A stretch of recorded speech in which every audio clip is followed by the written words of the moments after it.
biarlah bapak yang susah, ya kan? Yang terpenting adalah pendidikan nomor satu.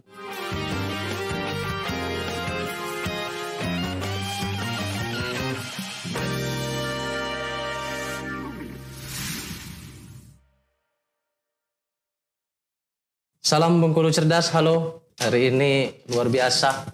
Saya kedatangan sahabat lama sebenarnya ini kan. Sahabat lama, kawan lama. Tapi kemarin itu dengan teman-teman itu tertarik melihat dari hasil postingan beliau dengan judul bukunya ini sebenarnya bahasa Yunani ini. EU no ya, ya kan? Kalau dibaca ini apa, Bung? Apa, Boy? Yunaya. Yunaya, ya kan? Yunaya. Kemarin tuh sempat terpikir, ini bahasa apa ini kan, Bung? Ya kan, bahasa apa ini? Tapi ketika kita cek, ini adalah bahasa Yunani. Bahasa Yunani ini kan. Artinya pemikiran yang baik, pemikiran yang baik atau pemikiran yang indah. Iya. Ya kan, pemikiran yang indah. Nah, tertariknya dengan buku ini, beliau ini yang bernama Suhanderi SHMH. Ini sahabat lama saya. Sebelum kita kupas buku Yunaya ini, ingin ngobrol-ngobrol dulu dikit, Boy. Ya kan? Biasanya kalau aku nanya tuh, Boy, kita kan ini kita bahasa daerah, Boy. Ya kan, bahasa daerah, ya kan, biar kawan-kawan Bengkulu, ya kan, daerah Bengkulu ini lebih mudah untuk memahami, ya lebih populer karena mencintai sebuah bahasa daerah itu adalah salah satu bentuk dari kita cinta terhadap sebuah daerah, bahasa ini kan. Bentuk dari sebuah cinta budaya. Latar belakang, Boy. Baik, terima kasih sahabat lama saya ini Pak Zani, Boy juga lah. Boy. Jadi kita sudah lebih dari 15 tahun mungkin ya. Persahabatan kita ini terjalin sejak kita mulai aktif sama-sama di mahasiswa dulu. Ya, kita awal kuliah dulu. Awal-awal kira-kira masa-masa perjuangan. Masa-masa perjuangan. Perjuangan untuk hidup. Kira-kira kalau makan mie itu, Boy, bagi dua. Kadang bagi dua, kadang bagi tiga. Oke. Jadi saya sebetulnya aslinya berasal dari salah satu kabupaten di Bengkulu. Dilahirkan di Kabupaten Kaur. Orang tua saya, ibu saya asli dari Kaur. Asli Kaur. Kalau bapak Kaur. Kalau bapak saya dari Jawa, dari Banyuwangi. Oh, dari Banyuwangi. Jadi saya ini campuran ya. Kalau kira-kira Jaka kalau orang Kaur, Jawa Kaur. Gabungan seperti itu. Pantas wajahnya agak keibu-ibuan, Boy. Oke. Kalau pendidikan saya sekolah merintisnya dari awal memang di dusun ya. Sebetulnya saya adalah orang-orang dari desa, dari dusun yang saat ini masih kira-kira tanda kutip berjuang. Berjuang untuk menaklukkan kehidupan di kota lah kira-kira. Karena kita menganggap Bengkulu ini adalah sebuah kota. Pendidikan SD, SMP saya dihabiskan di Kaur, tepatnya di Kecamatan Luas ya kalau sekarang. Kecamatan Luas. Ya, dekat sebelum Muara Sawo. Nah, kemudian ketika tamat SMP, pada saat itu secara perekonomian mungkin secara umum cukup susah ya. Kita di dusun ya, hanya cukup untuk makan segala macam. Dan saya berpikir saya harus melakukan lompatan besar. Lompatan besar karena saya meyakini untuk merubah nasib itu sebetulnya di pendidikan.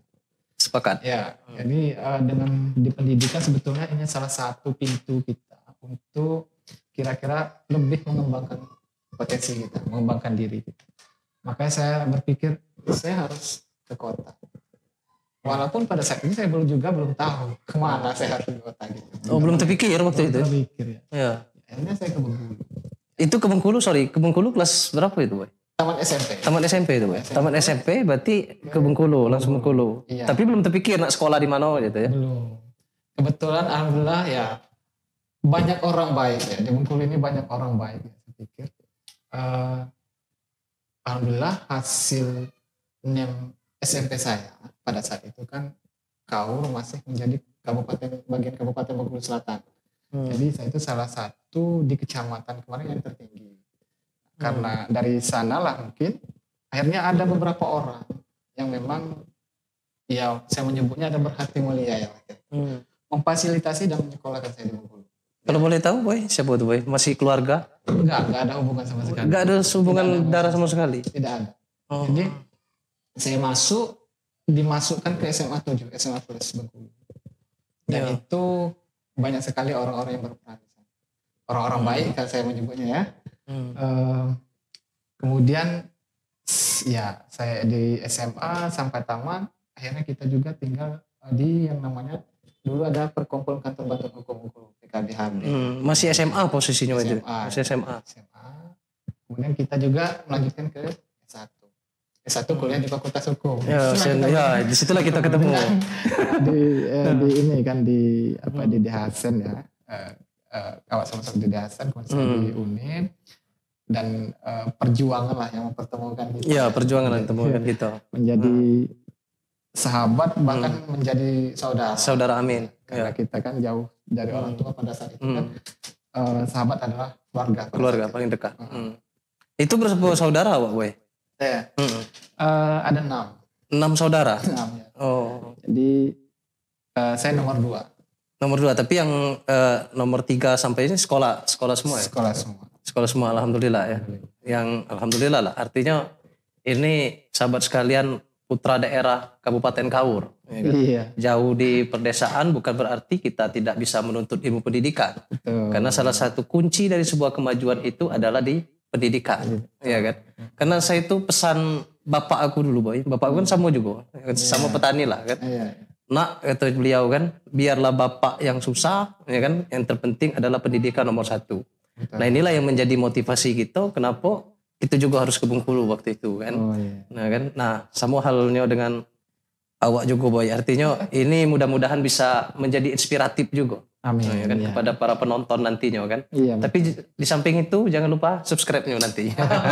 Wajib itu ya. Wajib subscribe-nya itu, biar kita dapat membuat sebuah konten-konten yang cerdas lah seperti itu boy. Karena niatan dari kita juga Bengkulu cerdas ini bagaimana nanti bisa menjadi inspiratif untuk masyarakat Bengkulu. Nah, narasumber-narasumber yang kita hadirkan seperti awak nih lah boy. Ini dia kan. Nah, lantas waktu kuliah memang ngambil hukum itu boy ya. Ngambil hukum ya kan. S2-nya hukum juga di UNIP juga. Di UNIP juga ya. S1, S2 di hukum. Berniat masuk nak ngambil S3 boy. Kan? Jadi saya itu mungkin ya adalah salah satu mungkin yang kalau dikatakan hobi sekolah ya hobi sekolah. Jadi saya sampai saat ini sebetulnya cita-cita saya memang yang belum ini memang masih kuat ini untuk S3. Insya Allah mudah-mudahan kita doakan boy. Kita mencari celah beasiswa ya. Iya. Soalnya kalau biaya sendiri memang agak lumayan ya. Jadi mudah-mudahan ada rezeki ya. Amin. Beasiswa. Soalnya saya masih sangat kira-kira bersemangat ya.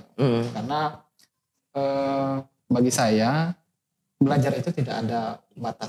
Sampai ke liang lahat, tuntutlah ilmu sampai ke liang lahat. Betul. Ya kan? Tuntutlah ilmu sampai ke negeri Cina. Apalagi kalau batas Bengkulu nilai insya Allah itu. Mudah-mudahan, ya kan. Syukur-syukur kalau misalkan bisa keluar di luar Bengkulu atau sampai keluar negeri kan. Nah, yang selanjutnya boy, ya kan. Jadi dalam kesibukan sekarang anak sudah 2 ya, ya kan. Kabarnya sudah 2. Yang nomor pertama tadi, yang ngobrol dengan kita tadi itu kelas berapa tuh? Kelas 3. Kelas 3. Yang nomor 2? Baru 2 bulan. Baru 2 bulan. Tapi saya boy tadi melihat buku ini tadi kan tertarik. Nanti kita coba bahas lah boy. Ada judulnya ini Selamat Ulang Tahun Pertamamu di Surga Nak. Ya kan? Ini sedikit agak sedih juga pembacanya boy. Tapi baru sekilas. Ya kan? Sebelum kita masuk ke sini, informasinya pengabdian ini jadi dosen sekarang? Sekarang saya dosen luar biasa. Dosen luar biasa di UIN. Oh UIN. Soekarno. Ya. Kalau sehari-hari di ASN di BPS Provinsi Bengkulu.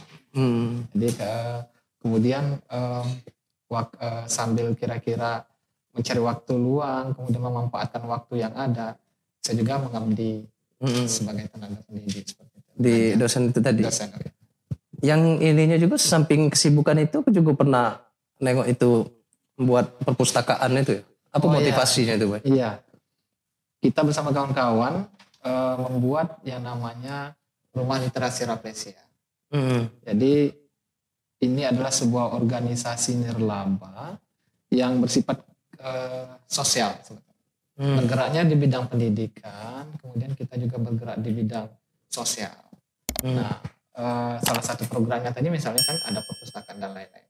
Tapi ada hal lain yang sebetulnya yang saat ini masih kita rencanakan dan kita karena kondisi COVID ya, kondisi COVID program kita ada beberapa hal yang belum realisasi, masih depending.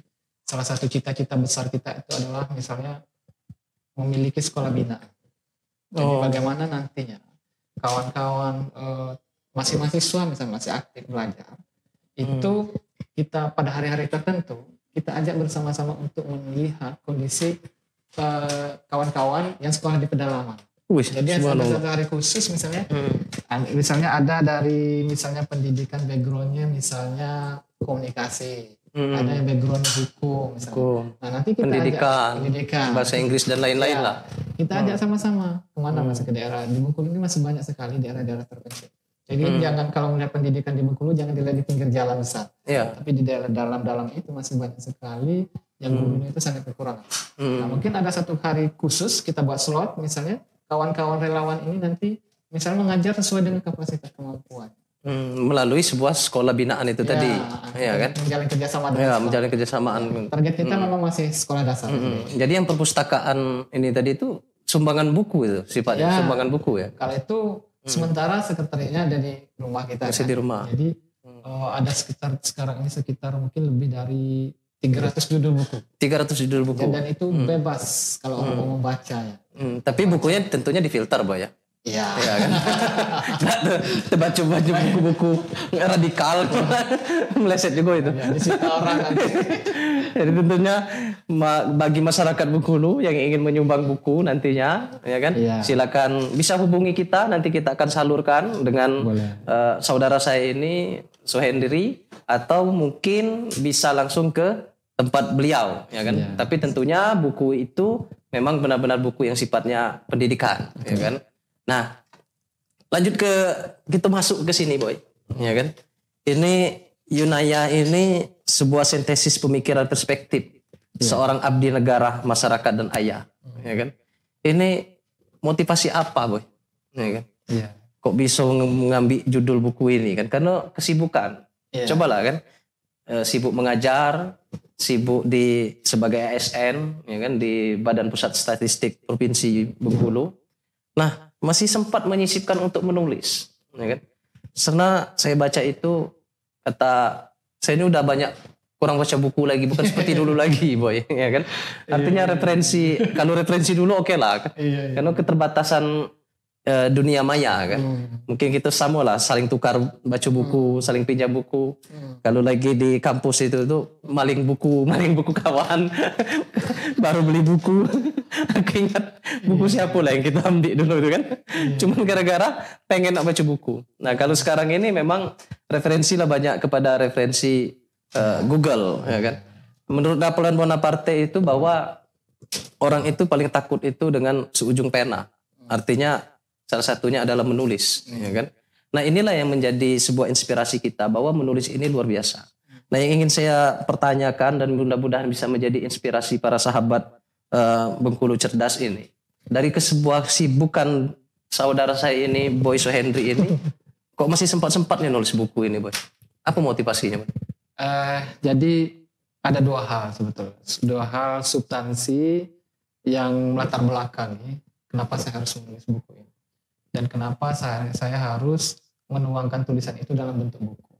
Yang pertama, secara umum ya, kalau kita lihat angka melek huruf kita, Indonesia juga itu sudah cukup tinggi.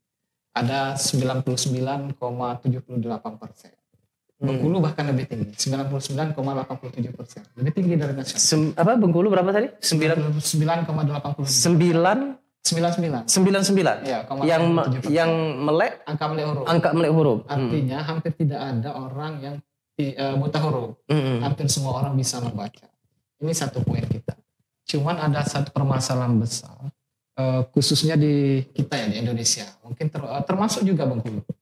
Jadi datanya UNESCO itu minat baca bangsa Indonesia itu hanya 0,001%. Wih, kecil kan boy? Ya, artinya dari 1.000 orang Indonesia hanya satu yang hobi membaca kira-kira. Nah, ada juga survei lain bahwa dari 63 negara di dunia yang disurvei, minat bacanya Indonesia itu berada di peringkat 60. Ya Allah. 3 dari bawah. Nah, artinya ini ya, artinya kan ini ada semacam permasalahan bagi kita bersama. Di satu sisi memang kita harus mengakui berbagai kebijakan-kebijakan yang dibuat seperti wajib belajar pendidik 9 tahun dan lain-lain. Ini telah dikatakan cukup berhasil untuk memerangi buta huruf. Tapi di satu sisi kita prihatin juga soal minat baca. Karena minat baca ini sangat rendah.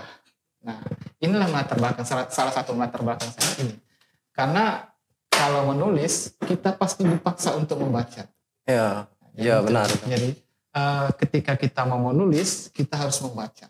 Makanya saya berarti pemikiran-pemikiran kita ini ya harus kita tuangkan dalam tulisan. Ya, kalau kata Buya Hamka itu kalau kau ingin hidup abadi ya maka menulis. Iya benar.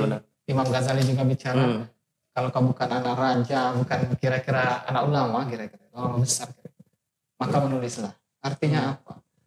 Secara satu sisi ini memang sebuah pertanggungjawaban kita ya. Kita ingin mengedukasi masyarakat, membangun budaya membaca, apalagi di tengah kondisi zaman era digital saat ini. Jadi membaca secara utuh memang merupakan suatu kewajiban, suatu keharusan. Karena kalau kita hanya berpegangan pada sosial media, hanya mengutip satu pendapat dikit, kemudian mencaplok dikit, baru sudah menyimpulkan, itu sebetulnya bahaya. Kalau dalam ilmu digital itu pseudoscience namanya, pengetahuan palsu. Betul. Ya kan, tanpa sebuah literasi, tanpa sebuah jangankan hipotesa ini kan, sekedar catut-catut itu kan, istilahnya itu kan.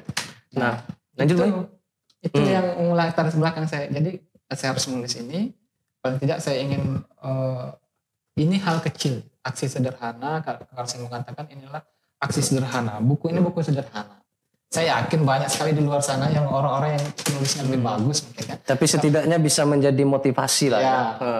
Jadi kalau ini sahabat Bengkulu Cerdas, tadi saudara kita ini sudah menyatakan bahwa minat tidak buta huruf yang ada di Indonesia atau Bengkulu lah ya khususnya itu di angka 99,87%. Artinya tidak ada lagi. Ya kan bisa hampir orang ini sudah mampu baca semua. Sudah ya. Bukan membaca sih, tapi tidak buta huruf seperti itu. Tidak buta huruf. Nah, sedangkan di angka menulis tadi dan minat baca itu cuma 0, sekian persen. Ya kan? Ini sangat berbahaya ini boy. Ya kan? Berbahaya betul, berbahaya betul. Ngopi bol, sampai ngopi. Itu santai boy. Ya. Kemudian alasan kedua ya, tadi kan ada 2 ya. Alasan kedua saya melihat untuk kondisi saat ini ya. Ada hal yang harus kita pikirkan juga dalam hidup ini. Jadi tidak serta-merta kita hidup ini semua dalam tanda kutip ya. Kita harus mengejar urusan duniawi ya, urusan materi lah kira-kira urusan uang. Nah, saya bukan bicara sesuci atau kira-kira seperti apa. Tapi saya paling tidak saya memulai dari hal yang paling kecil seperti ini. Saya berpikir ada begitu banyak, masih begitu banyak ya, anak-anak, adik-adik yang di sekolah-sekolah di pedalaman itu, yang kadang-kadang bukunya itu cuma sebuah, walaupun cuma sebuah, penanya juga terbatas, segala macam terbatas dengan kondisi saat ini. Nah, saya pikir ini peluang untuk berbuat, meskipun saya tekan kali ini hanya sangat sedikit mungkin, hanya bagian kecil. Nah, tapi saya pikir ini perlu. Nah, makanya saya kira-kira memutuskan seluruh hasil penjualan buku ini, insya Allah saya tidak akan ambil serupiah pun ya. Jadi benar baik. Jadi di dalam percetakan ya, biaya percetakan ya. Tapi maksudnya royalti segala macam saya. Ini kau buat gratis ini boy? Iya. Jadi bukan gratis. Ya, maksudnya itu hasil jualan tadi itu, ya kan keuntungan tadi itu disumbangkan untuk pendidikan. Betul. Ini serius ini. Iya. Nanti semua akan kita belikan yang saya sampaikan tadi, yang hal-hal yang kecil lah. Tidak rugi, boy. Ya tadi kita balik-balik tadi kan. Tidak semua kita hidup di dunia ini kan materi yang kita kejar. Jadi orang rumah setuju dah ya. Setuju. Jangan itu. Orang rumah dah setuju ini. Setuju ini ya. Orang rumah setuju, keluarga setuju ya. Alhamdulillah setuju. Alhamdulillah. Wah. Jadi memang di balik suami yang berhasil itu ada istri yang berhasil. Kalau soal perasaan memang agak kalah gitu dia. Ini kru gitu ini. Jadi kalau kau nak cari pasangan hidup yang kayak kawan abang ini ya kan? Di samping sibuk, ya kan? Sibuk masih tetap ngabdi, masih tetap untuk berkarya. Dan hasil karya ini diberikan untuk diberikan untuk pengabdian untuk pendidikan, ya kan? Ini mohon maaf boy, ini berapa ini harganya? Satu ini 70.000. 70.000. Wah, idaknya rugi. Yep, daripada beli ini rokok atau beli chip, ya kan? Satu B lebih baik buku ini. Berarti boleh ya? Tidak. Harga chip sensor.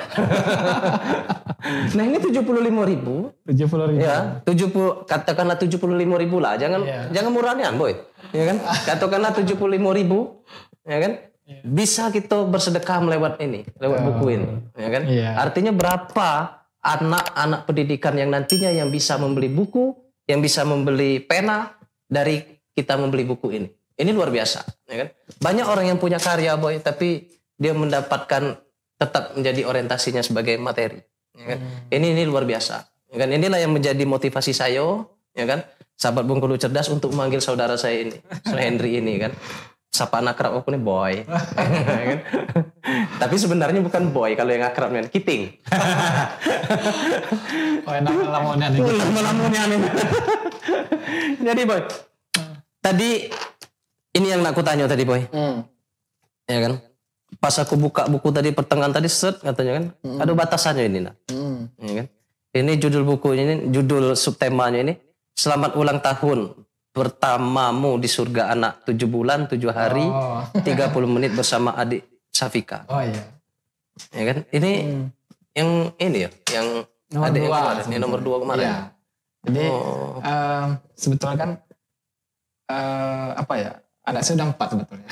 Iya. Jadi pertama yang tadi ya, kelas 3, kemudian nomor 2 udah hidup, sudah 7 bulan, meninggal. Oh 7 bulan umurnya kemarin, belum nyampe setahun ya? Belum, 7 bulan 10 hari. Kemudian yang ketiga dalam kandungan, masih umur 5 bulan, meninggal. Alhamdulillah yang ini udah dikasih lagi, alhamdulillah sehat, sekarang sudah umur 2 bulan. Mudah-mudahan lah ya, kita doakan lah ya. Itu salah satu sebetulnya kenapa saya tulis sintesis perspektif ya. Jadi sintesis ini adalah kumpulan pemikiran. Jadi saya ingin membuat buku ini tidak kaku. Jadi sebetulnya ada beberapa tema di sini. Ada yang tema kira-kira cukup berat lah kira-kira pembahasannya, sampai tema yang agak sampai sederhana.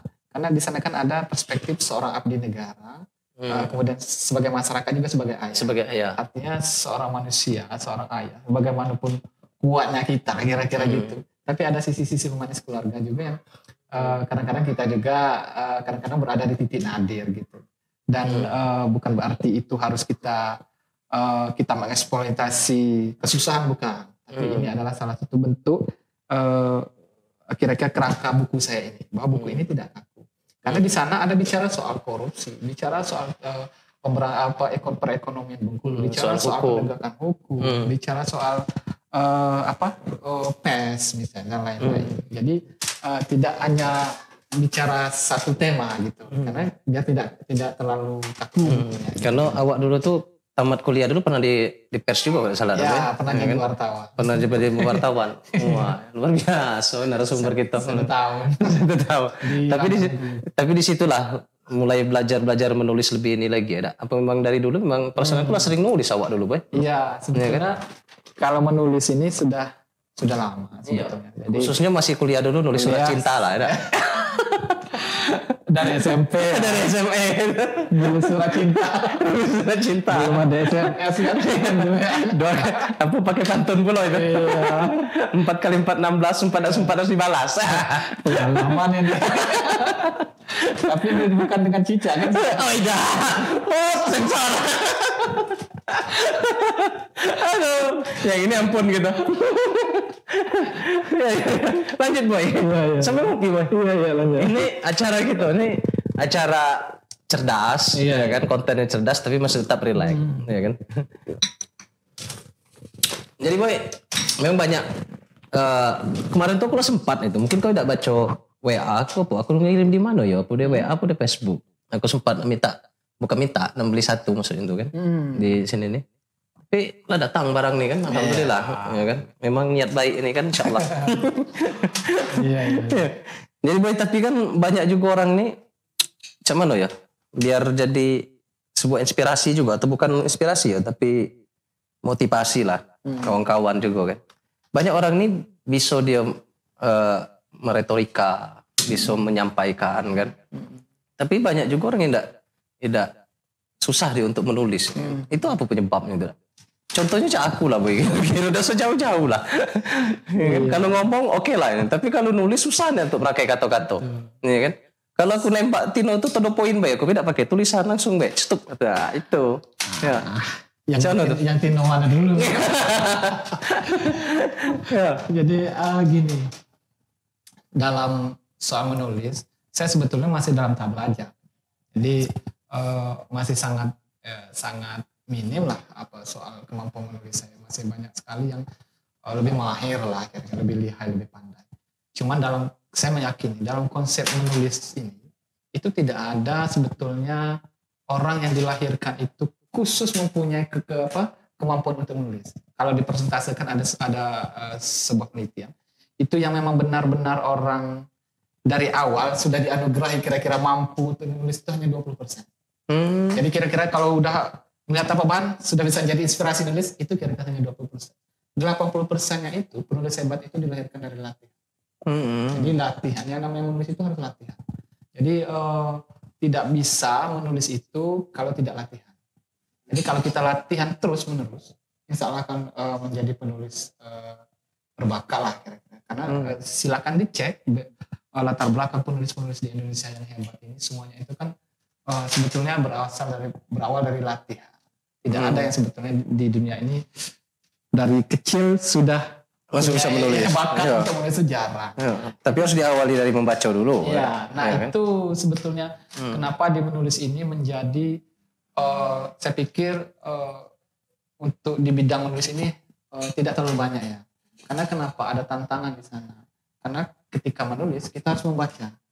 Nah, membaca ini yang menjadi tantangan. Iya, ini baca ini. Tidak semua orang bisa memilih jalur. Kalau awak dulu membacanya tuh diawali dari buku-buku yang zaman dulu, dari buku dongeng, apa buku novel, gitu kan? Atau yang kira-kira apa ya, hobi dulu, macam mana itu? Sama sih. Jadi kalau saya dari kecil ya, mungkin dari kecil ya, saya termasuk kalau dikatakan terlalu hobi juga enggak, tapi suka. Jadi dulu ingat orang tua saya, bapak saya, mbak saya itu. Jadi kalau di daerah kami itu namanya orang pindahan. Pindah karena banjir. Pindah karena banjir. Daerah saya itu ada 5 daerah, 5 dusun itu karena banjir pindah. Nah, bapak saya ini salah satu orang yang kira-kira mengangkut barang-barang itulah. Nah, sebagian itu dibayar dengan buku. Jadi ada beberapa buku-buku yang orang kepala sekolah segala macam itu dikasih. Kalau dulu masih ingat kita dulu apa istilahnya dulu buku ini Budi segala macam Budiwati. Nah itu saya sudah mulainya dari sana sebetulnya dari kecil seperti itu. Tapi kalau sekarang kira-kira ya kalau dikatakan terlalu sering membaca enggak juga. Cuman saya paling tidak ya saya buat semacam waktu khusus. Jadi waktu khusus saya komitmen mungkin bisa dalam waktu seminggu itu minimal saya harus menyempatkan waktu misalnya 1 jam untuk membaca. Karena dana desa ini kan digelontorkan dalam triliunan rupiah. uang besar. Sementara kadang-kadang perangkat desa kita kan tidak siap. Budaya kita serba instan.